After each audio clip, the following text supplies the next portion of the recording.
Have you ever felt like relationships drain you? Like the closer someone gets, the more you want to run? You crave connection, but when it's right in front of you, it suddenly feels too much.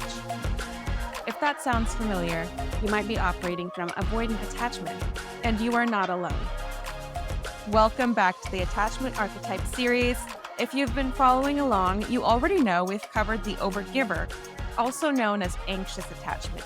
But today, we are flipping the script and diving into the other side of the attachment spectrum, the ice queen, or avoidant attachment. Now, I already know what some of you are thinking. I'm not avoidant, I just like my space. I'm independent. I don't need anyone. And I get it. I really do. But let me ask you this. Have you ever had a partner tell you, I don't feel close to you? Or why won't you just open up? Have you ever found yourself in a relationship that seemed perfect at first, but the second things got too close, too emotional, or too intense, you started feeling suffocated and just needed to get out? If that sounds familiar, this episode is for you. Because avoidant attachment isn't about not wanting love, it's about not feeling safe in love. And today, we're going to unpack exactly why that happens, and more importantly, how you can start shifting it so you don't have to push love away just to protect yourself. So let's dive in. What exactly is avoidant attachment, and where does it come from? Let's start with how avoidant attachment actually formed. Because nobody wakes up one day and just decides to be emotionally distant. It's something that gets wired into us early on. Avoidant attachment usually develops in childhood, in environments where emotional needs weren't consistently met. Maybe your caregivers provided for your physical needs, but weren't emotionally available. Maybe independence was encouraged to the point where asking for help felt weak. Maybe vulnerability in your household wasn't celebrated. It was dismissed, mocked, or even punished. Over time, your brain and nervous system adapted, teaching you that relying on others wasn't safe and that emotional self sufficiency was the only way to get through life. It's not that you didn't want love, you just learned early on that love wasn't always reliable. This pattern can continue into adulthood, shaping how you engage in relationships and reinforcing the belief that emotional distance equals security. So now, as an adult, when intimacy and deep connections start to form, it triggers something in you. Maybe your chest tightens, your body tenses, or you suddenly feel the urge to withdraw, whether that means emotionally shutting down, avoiding tough conversations, or even ending relationships before they get too deep. You might tell yourself it's because you just don't like drama or you need space. But in reality, your nervous system is trying to keep you safe from a perceived threat, closeness. The irony is that while you crave connection, the moment it starts to feel real, your body signals danger, leading you to retreat before you can even process why. Here's what's actually happening. Avoidant attachment isn't about not feeling, it's about suppressing. The nervous system learns to shut down emotional responses as a form of self protection. This is called a dorsal vagal response, meaning when stress kicks in, instead of fighting or running, you numb out. It's like a circuit breaker shutting everything down before feelings become overwhelming. You might experience emotional flatness, where even when something wonderful happens, you don't really feel it the way you should. Or maybe you feel irritated when people expect emotional depth from you because it makes you feel trapped. And avoidance doesn't just show up in romantic relationships, it impacts friendships, family, and even your relationship with yourself. If you've ever found yourself ghosting friends when they get too close, avoiding deep conversations, or feeling exhausted by emotional exchanges, this is the same protective mechanism at play. You don't necessarily choose to disconnect, but your body and mind have been trained to prioritize emotional self preservation over intimacy. And on an energetic level, avoidant attachment is often linked to two key chakra imbalances: a blocked heart chakra and a hyperactive root chakra. The heart chakra governs love, emotional openness, and connection. And when it's blocked, it can make vulnerability feel unsafe. Instead of opening up, you build walls, ones that even you struggle to break down. You might tell yourself you just don't do emotions, but deep down, you might also wonder why love never feels the way you expect it to. Like there's this missing piece in your ability to fully experience joy in relationships. The root chakra, which governs safety and stability, becomes hyperactive, making you rely on rigid routines, self sufficiency, and control instead of emotional closeness. You may feel like your independence is your strength, but at times it's also your cage. The more you rely on controlling your environment, the harder it is to surrender to connection and let others truly support you.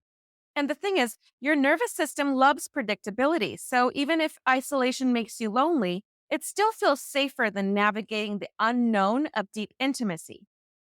Avoidant attachment also shows up in self perception. If you've ever thought, I'm just not the type of person who needs deep relationships, or I'm fine on my own, this is avoidant attachment in action. It's not that you don't need connection, it's that your body has been trained to believe that needing others equals vulnerability, and vulnerability equals pain. So your mind protects you by convincing you that solitude is always the better option. But let's get real. Are you truly fine on your own? Or is this a coping mechanism you've carried for years? If you've ever felt like emotions are messy, unpredictable, and just not worth the trouble, it's not just in your head. Your nervous system and energy body have literally been trained to see emotional intimacy as a threat. And this runs deep. And because you don't trust emotional closeness, you may overinvest in other areas: your career, your hobbies, your personal growth, anything that doesn't require deep relational vulnerability. You can be deeply committed to a job or a project, but when it comes to people, that's where you draw the line. Another aspect of avoidant attachment that often goes unnoticed is how it influences the way you receive love. When someone expresses affection toward you, do you feel warm and receptive, or do you immediately feel pressure? Do you second guess their intentions or feel like you need to earn love through achievement rather than simply being? This avoidance of receiving love is just as important to recognize as the avoidance of giving it. But here's the good news: just because something is wired into you doesn't mean it has to stay that way. Healing avoidant attachment isn't about forcing yourself to be more emotional or more affectionate overnight.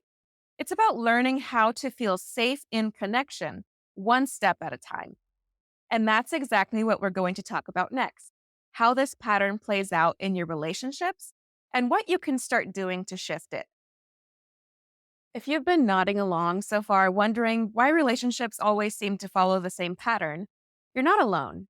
Avoidants often find themselves in connections where emotional closeness feels like a game of tug of war. The more someone wants intimacy, the more you feel the need to pull away. Sound familiar? Avoidantly attached people tend to attract partners who are on the opposite end of the spectrum, often overgivers or those with anxious attachment. It's almost like a magnetic force. The overgiver fears abandonment, while the avoidant fears being trapped. One person chases, the other runs. The more the anxious partner seeks reassurance, the more overwhelming it feels, triggering that deep need to escape. This creates a frustrating push pull cycle where neither person truly gets what they need. And the hardest part, both people believe the other is the problem. And let's be real: when you're avoidant, emotional intimacy can feel exhausting. Conversations about feelings start to sound like emotional homework. You might find yourself thinking, why do we have to talk about everything? Or why can't we just let things be? But here's the thing: while your brain is telling you emotional distance equals safety, your heart is craving deeper connection.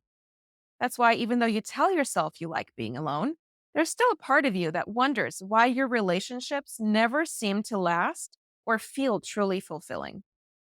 And that inner conflict, that's avoidant attachment at play. It's not just romantic relationships. This pattern extends into friendships, family dynamics, and even work relationships. If you've ever had a friend who got too close and you suddenly started finding excuses to create distance, that's avoidant attachment in action. If your family expects emotional vulnerability from you and you find yourself shutting down or changing the subject, same thing. Even at work, you might keep relationships strictly professional, avoiding any deep personal connections. And let's not forget how easy it is to convince yourself this is just who you are, when in reality, it's a learned defense mechanism.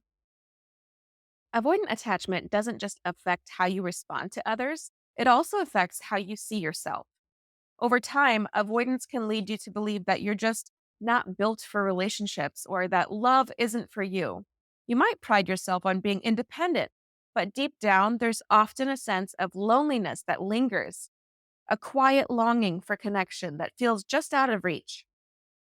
The problem is, when your nervous system registers closeness as a threat, it's hard to tell the difference between genuine independence and self imposed isolation. And let's talk about the energy behind it. Avoidant attachment creates an energetic block in your ability to give and receive love. Your heart chakra, the center of emotional openness, stays guarded, making it difficult to let love in. Your root chakra, which craves safety and security, becomes overactive, making you rely on self sufficiency as a survival tool. This can make relationships feel like a risk rather than a refuge. And here's where it gets tricky. When you operate from avoidant attachment, you may not realize you're pushing people away. You might just feel like you lose interest in people quickly, or that relationships get too complicated and aren't worth the effort. You might rationalize pulling away as just needing space. But if you find yourself repeating this pattern over and over, it's worth looking deeper. Are you actually losing interest? Or is your nervous system defaulting to its familiar pattern of withdrawal? Are you truly choosing solitude? Or is solitude choosing you? Another sneaky way avoidance shows up. You might feel completely fine as long as there's distance. You're great at long distance relationships, situationships, or friendships where emotional closeness isn't required. But the moment someone wants more time, more presence, more vulnerability, that's when the walls come up. It's not that you don't care, it's that your nervous system registers closeness as a threat. And before you even realize it, you're finding reasons why this is just isn't working. And let's go deeper. Avoidant attachment doesn't just make you avoid intimacy, it can also make you avoid your own emotions. You might distract yourself with work, hobbies, or fitness, pouring all of your energy into something that feels productive, but actually keeps you from sitting with uncomfortable emotions. You may struggle to self reflect, to process past heartbreaks, or to recognize patterns that keep showing up in your relationships. And this can create a cycle of emotional detachment that affects every aspect of your life. And what about emotional availability? Have you ever had someone tell you they don't feel close to you, even though you think you're being present? That's another key indicator of avoidant attachment. You might be physically there, but emotionally, you're guarded. Your partner or loved ones may feel like they can't get through to you, no matter how hard they try. And because emotional detachment feels normal to you, it's easy to think they're the ones being needy rather than recognizing the ways you might be holding back. So, what does all of this mean? It means that if you resonate with avoidant attachment, your challenge isn't just relationships themselves, it's feeling safe in them. And the good news, you can rewire this. Avoidance isn't a fixed trait, it's a learned response. And just as it was learned, it can be unlearned. Imagine relationships where you don't feel the need to run, where closeness doesn't feel suffocating, where expressing your needs doesn't feel like a battle. That is what's possible when you begin healing avoidant attachment. And that's exactly what we're going to explore next. How to actually shift this pattern so relationships can feel safe, expansive, and fulfilling without the need to run. All right, now that we've brought awareness to these patterns, let's talk about the most important part, healing. Because recognizing these behaviors is powerful, but shifting them, that's where the real transformation happens. Healing avoidant attachment isn't about becoming someone else, it's about feeling safe as you are. You don't have to force yourself to be more affectionate, more open, or more into relationships overnight. This is about learning how to feel safe in connection at your own pace. If emotional closeness sends you into fight or flight mode, your body has been wired to see intimacy as a threat. Emotional closeness shouldn't feel like a threat, it should feel like home. Healing begins when teaching your nervous system that connection is safe. One of the simplest yet most effective tools is breath work. Try box breathing. Inhale for 4 counts, hold for 4, exhale for 4, and hold again. This slows down your nervous system and creates a sense of calm. Lengthening your exhales is especially powerful in regulating stress responses and shifting from a state of defense into ease. Grounding techniques like walking barefoot on the earth, shaking out your limbs, or even placing a hand on your heart when you feel yourself shutting down can help train your body to tolerate closeness without panic. The more you teach your body that connection isn't dangerous, the more comfortable it will start to feel. If big social settings feel overwhelming, start small. Spend time in a cafe instead of at home, or sit near a social gathering without engaging fully. Exposure at a comfortable pace helps desensitize the fear response. Let's do a quick grounding exercise together. If you can, place your feet firmly on the ground. Close your eyes and take a deep breath in through your nose. Hold for a moment. And now exhale slowly through your mouth.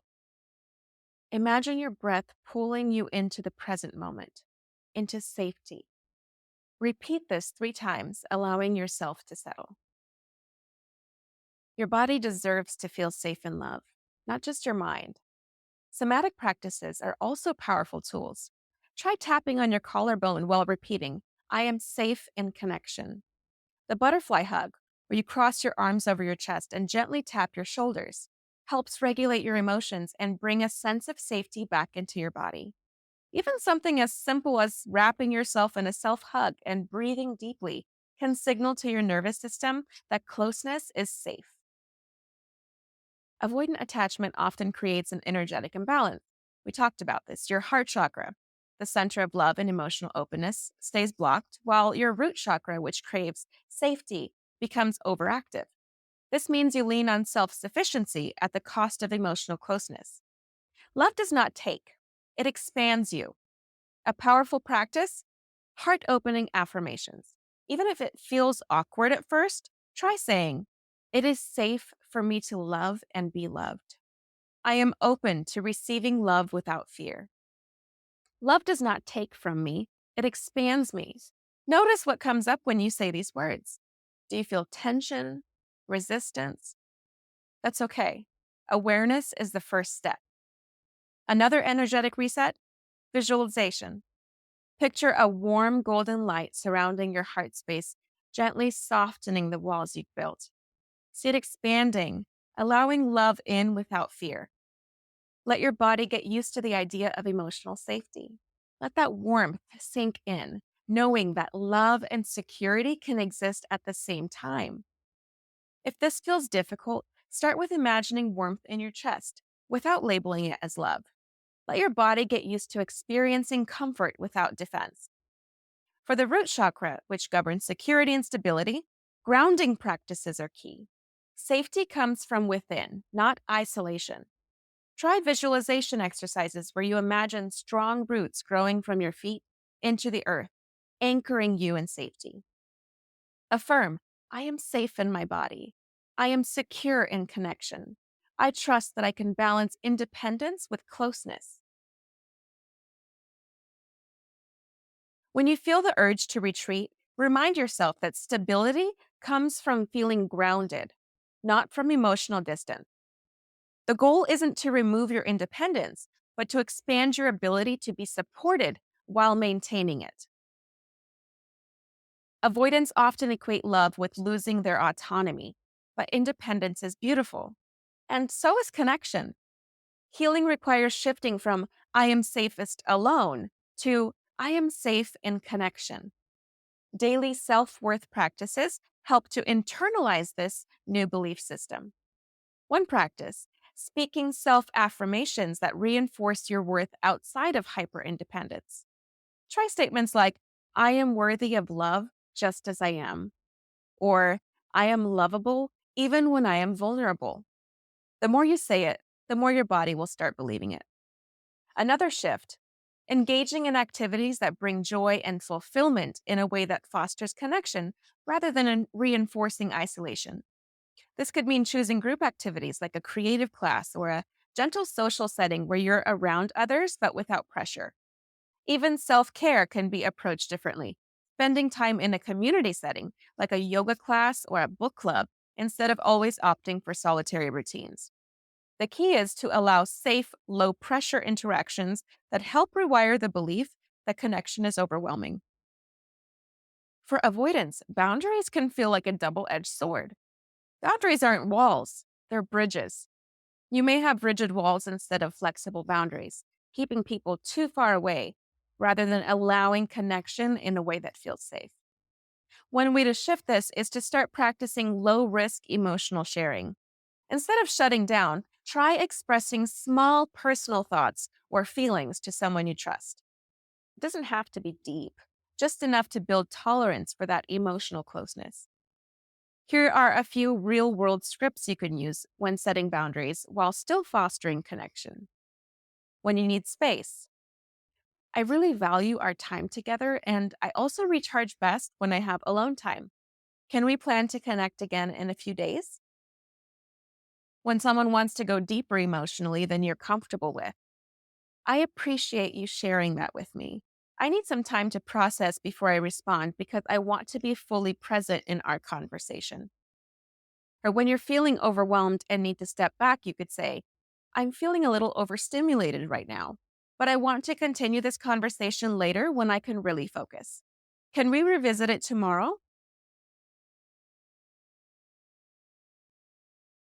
When setting boundaries around physical affection, you could say, I really care about you, and I also feel most comfortable with physical closeness happening gradually. I'll let you know as I get more comfortable.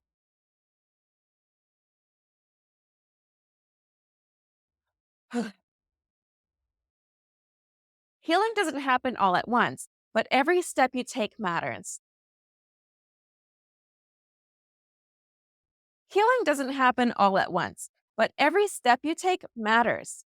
You're doing the work, you're rewiring your patterns, and you are so worthy of love that feels safe, easy, and nourishing. Next up, we're going to talk about what shifting into secure attachment actually looks like. Stay with me. You've got this. Taking time to reflect on your patterns of avoidance is a crucial part of healing.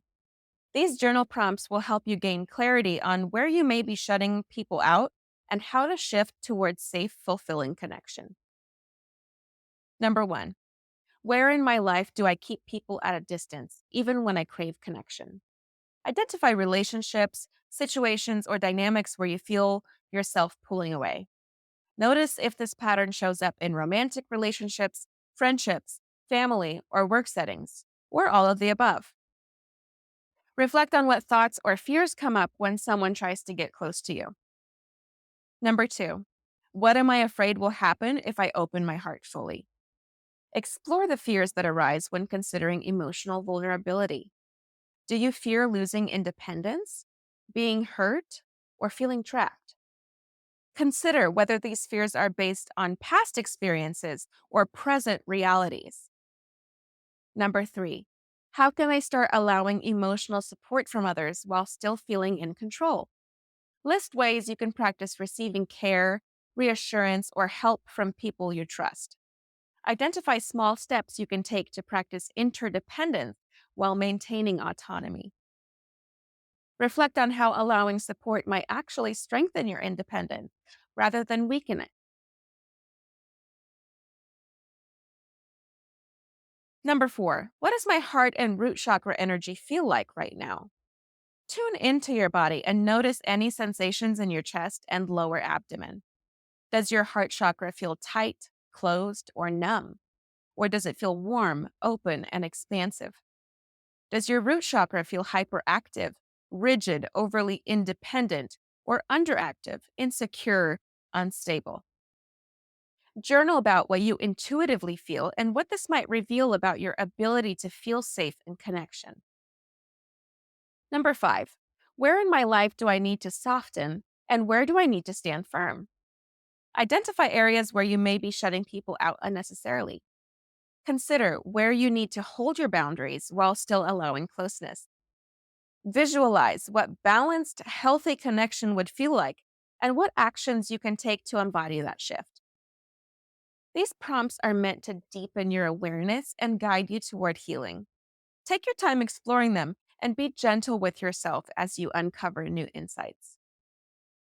Inner child healing is also a crucial part of shifting avoidant attachment patterns because many of these defenses were formed in childhood. A simple but powerful practice is visualization.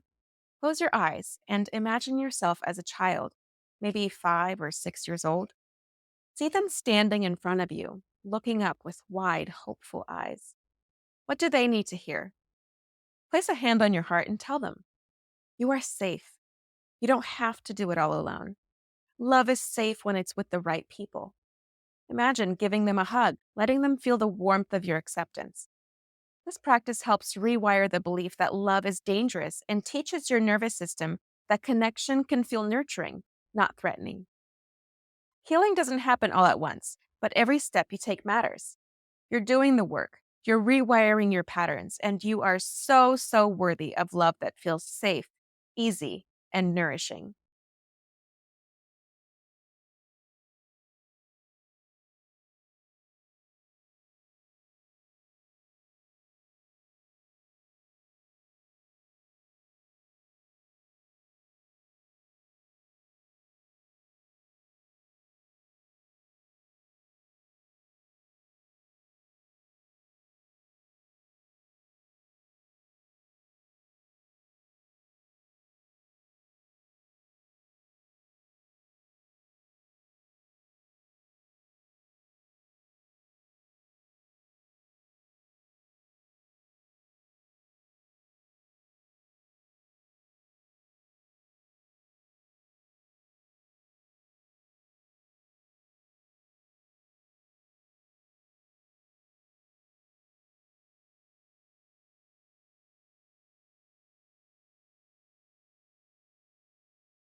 As we wrap up today's episode, let's take a moment to reflect on the key takeaways.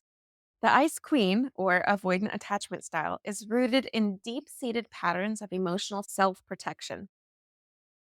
We explored how this attachment style forms, how it manifests in relationships, and most importantly, how to begin healing through nervous system regulation, energetic work, self worth practices, boundaries, and inner child healing. Remember, Healing avoidant attachment is not about forcing yourself into uncomfortable vulnerability. It's about learning how to feel safe in connection at your own pace while still honoring your independence. The work you do to heal will allow you to create relationships that feel fulfilling, secure, and expansive without the fear of losing yourself in them. In the next episode, we'll be diving into the hot and cold archetype, also known as fearful avoidant attachment. If you've ever felt like you swing between craving connection and pushing it away, or if you struggle with trust and emotional security, this episode is going to be incredibly insightful.